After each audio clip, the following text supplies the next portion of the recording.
he might have considered running to e4 and d3, like going away and saying, okay, let me like try to find another way to win this. So I think he was really unhappy with the repetition. Fabi escaped with one in that one. That's all I got to say. Yeah, he got away with one. He still hasn't gotten his first win. So whoever's predicting it to get that diamond membership I offered, I guess we're back to the drawing board. You were right, by the way. The idea of the king running away from the F pawn was the winning plan for Magnus, but that was really tricky, and it shows you how tough those endgames are. We have the luxury of the engine and the eval bar, but that is just, it's so weird to see a single subtle thing change the evaluation altogether, you know? Mm-hmm. Yeah, and maybe the good thing for the players, Danny, is they don't know that. It would be much more annoying if I knew that I was oscillated between a draw and a win for about 10 moves there at the end of the game. Instead, maybe Magnus is slightly annoyed with the repetition, and that's about it, and they can just focus on the next game.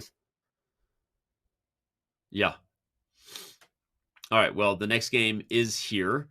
Fabiano looking for his first win of the match, his first win in a long time against Magnus in terms of the Speed Chess Championship. So I'm liking his chances here again. I like the opening again better than maybe some he's had before. Although that back rank is worrying me. Tactics are already happening. Yeah, very, very concerning. The move b4 is, and based on the time, I'm wondering how much that is prep and how much it's just, hey, this looks annoying. Because for me, it's the second, it's the latter. This looks annoying. The knight on b1 cannot move to a3. You can't move to d2. The bishop can't really move from d2 because you have to guard queen e1 mate. So yeah, to me, b4 is just one of those moves that's super annoying. Although a3 is a nice response there. What a funny way to deal with that problem. You invite the capture, which of course would allow the knight to get out. And if you take here, I expect the knight would probably also just take back. And so if you do nothing, I will trade. We will get another set of rooks off the board. And my back rank problems are also less concerning with every piece that is coming off. So nice move by Fabi. I like a3. Yeah, I wonder how much a4 is being considered here. It looks like a4, bishop takes d5, just wins a clear pawn on b4. But okay, it gives up a lot of light squares as well. So that could be like some weird practical decision. And, if the bishop moves, then maybe b3 and you keep it locked up. So yeah, something I like about this a4 move. Yeah, and Magnus agrees with you. He thinks it's a worthy pawn sack, although I see people in chat rooting for that diamond membership. They predicted maybe, although I don't think it is fair for everyone to get one if everyone just keeps predicting the next game. So I'm going to have to think about my own contest I just invented because I don't know how that's going to work. We might just have to give it to the first person who got it right after all. We'll see.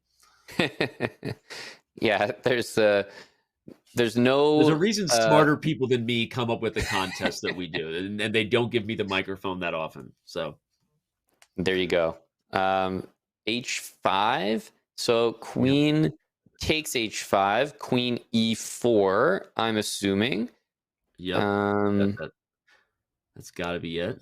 And you're getting in there. It's not about forced mate. It's just, let's say you play f3 or something against that. Like, I don't know. Things are getting a little bit weird here. Pawn to f3. You did this, like, now the queen just comes in because the queen doesn't guard it anymore, right? Yeah, and queen d5 is being hit.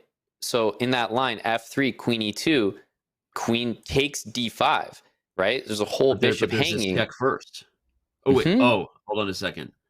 I'm looking at, either rook e8 or bishop h4. These ideas, like rook e8 takes the rook out from under attack. And yes, now we have that idea of queen d1, bishop h4, I also think is a key move there. Yep. And this just highlights that development. Like we talk about, most important thing in chess, get your pieces developed. This is what we're talking about. Rook a1, knight b1, bishop d2 are all in each other's way, and there's just no time to get everyone out. This would be a fascinating line. We see that Fabiano is taking a moment to consider how he wants to deal with this h5 move, a very tricky little approach. Probably the best thing to do is just to back up the queen and not take that pawn, but an interesting game ahead if Fabi decides he's going to go for it and allow this tricky stuff with queen e4. Yeah, but you're still running into like, queen d1, queen e4, f3, queen d3, and you just feel like none of your pieces are where they should be. for white. So this Yeah. is why I thought it was a decent practical attempt, and it's Yep. a blitz game. After all, Magnus really understands that. I think with his decisions, you can also just toss that H pawn up the board further, H4, H3. I just think that the engine is obviously liking white here with the material, but clearly, Danny, there's a lot of compensation that Fabi, with a minute and a half think there, just tried to get to the bottom of. Yeah, and he did. He took a minute and a half, as you said, went down big time on the clock. Magnus probably goes for this queen e4 idea anyway, or your move h4. Feels like queen e4 first. If you can induce f3, that's a move that white might want back down the road. So I'm still liking queen e4. Magnus is really slowing down before he does it. What else could he be considering? The other idea, instead of the queen in front, is the queen behind. And you put the queen on c6 and make a battery against the light squares, which is also Mm-hmm. something you might be thinking about. If queen c6, f3, you still have h4 and h3 as a means to kind of undermine the pawn chain. Yep. There's also rook a6 to e6. Like, same idea we've seen in a couple of Ah, games so far. And maybe you kind of lead in with the rook first and use, in conjunction with maybe h4, h3. So I can understand pausing here because there's a lot of yeah, different ways to do this. You can go queen in front, queen behind. You can go rook in front, rook behind. And you could just push this h pawn as well. yeah. Okay, fair. Yeah, a lot to consider. The other advantage, of course, of keeping the queen on c6 is that you keep guarding the a pawn if you're worried about that. That's the other thing Fabi might be considering if the variation is right. So a And fun you don't have to position with the worry. yeah, You don't have to worry about knight a3 because, like, yeah, you kind of do get developed there. But I could see positions where Magnus just says, "Okay, play knight a3, you get developed," but like you're yeah, just on the wrong side of the board. The knight takes a while to get back in, and he does start with h4. Obviously, h3 had to be the reaction. I think there's yeah, absolutely no way you could have allowed black to play h3. And now, what did he want this for? Is it that queen e4, f3, maybe the dark squares are a bit yep. weaker? Or does he I can want see queen to that. c6 again, similarly with the same kind of forced response? But I'm liking your rook a6 idea more and more. Okay, he does go for queen c6. I think the rook Hmm. having a long-term future. Keep an eye here Yeah. because f3 is forced. G2 is a permanent weakness because of this h pawn anchoring it. So a very this I'm going to use the word alpha zero, Amon. This feels like the kind of game you could see from the way the long-term pawn sacrifices were being played in some of those epic games that we saw for the first time by Alpha Zero against Stockfish long ago. It really does feel that way. Like this is such a fascinating way for Magnus to play the position down a pawn, but with just long-term pressure all over the board. Yeah. I know that this is in White's favor, and I'll be the first to hand Fabi a lot of credit for surviving this, but it looks like a tough task to play. The top moves every single move here. Good Yep. good luck to him. Rook e8, I'm only Yeah. assuming here. And it's funny because here we are as commentators just openly disagreeing with the evaluation bar, but I feel right about that. I think, remember, the eval is often only as good as the computer analyzing it. You have local web browser stuff, you have deep engine analysis, and I'm not saying with perfect play white isn't better. And by the way, this was a very good move by Fabi. I think knight to d2 coming next is key, but I just love black's compensation here, and I think this pressure is going to be tough. Although, look at the clock; he's getting himself in time pressure. Speaking of pressure.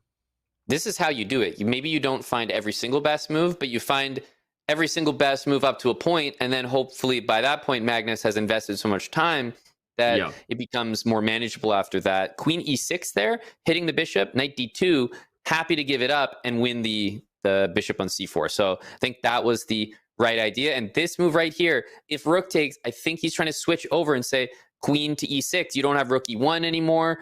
And meanwhile, pawn takes, of course, queen takes c3.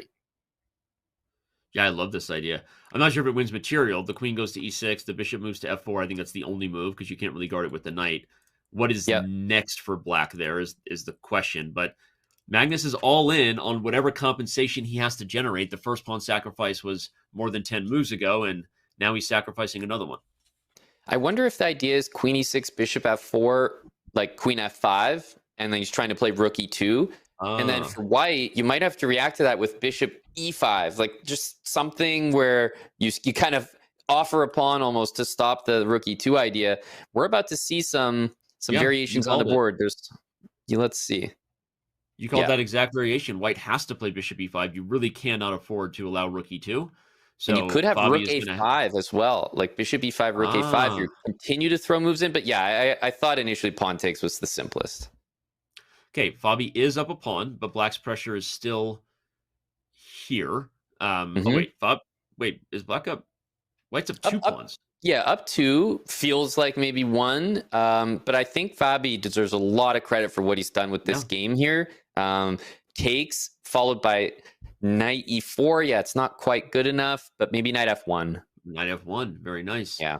Get rid of the g pawn. Only Fabiano can win this position. Will he get his first dub against Magnus Carlsen in the Speed Chess Championship? He does. Oh my God. As I On said it, time. Magnus just throws in the towel and we have a winner. All right, team. I need you to find the first person who predicted this game, even though it feels like cheating. We're going to give that person